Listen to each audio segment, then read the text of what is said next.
Hey everybody, this is a quick video just to show how I came across the bone lengthen issue when working with Vitruvian bones. And admittedly it's an edge case, it's not stopping me from doing anything, but I just wanted to let people know. Here, what I was doing, I'm just starting to play with 13.5 in the Vitruvian bones. And I have this character, I'm sorry I don't recall who created it. But it was available through Anime Studio and Moho.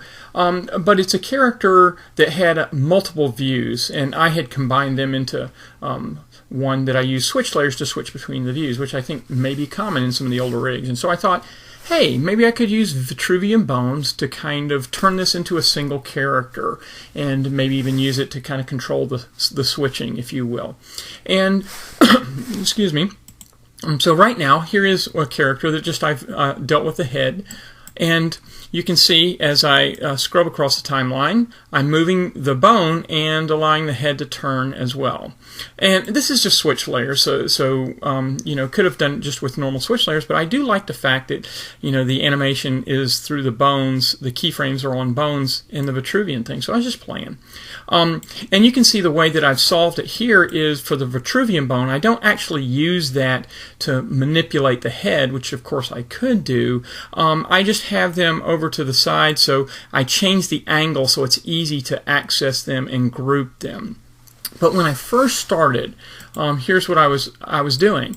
I was trying to create all the bones, since, you know, typically I had the head bone as a single bone. And so now with the Vitruvian ones, I wanted to have a Vitruvian bone for each of the different layers so that it could basically switch the layers. And so you can see that they're going in the same direction, and I've got slightly different sizes, and I want to group them. So I'm trying to resize them to make that more convenient. And for this one here, we can see that I can resize it. But of course, we notice that as I move around, let me come closer to this. Let me move to this bone here. I can get to some of these bones, but as I move around, they kind of jump around depending upon, of course, the edge that I'm looking at. So this one that's red right now is the one that I'm wanting to resize. I don't know if you can see the cursor very well. I hope you can. But clearly, as I move to the different bones, and we can see right here, this a little bit smaller one here, it's selected when I come to the outline, which makes a lot of sense.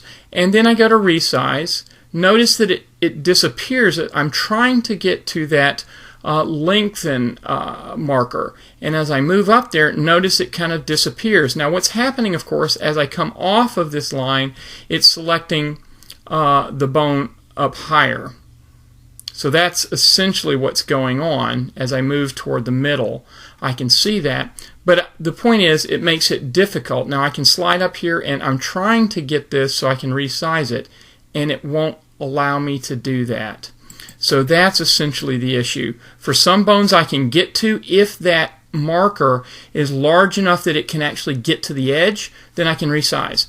But if the marker is smaller than that and is just a little bit outside of that region, it disappears and I cannot get to it.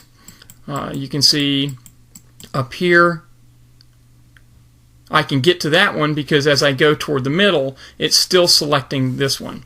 But anyway, that's just the edge case that I was seeing, and just wanted to share it with people.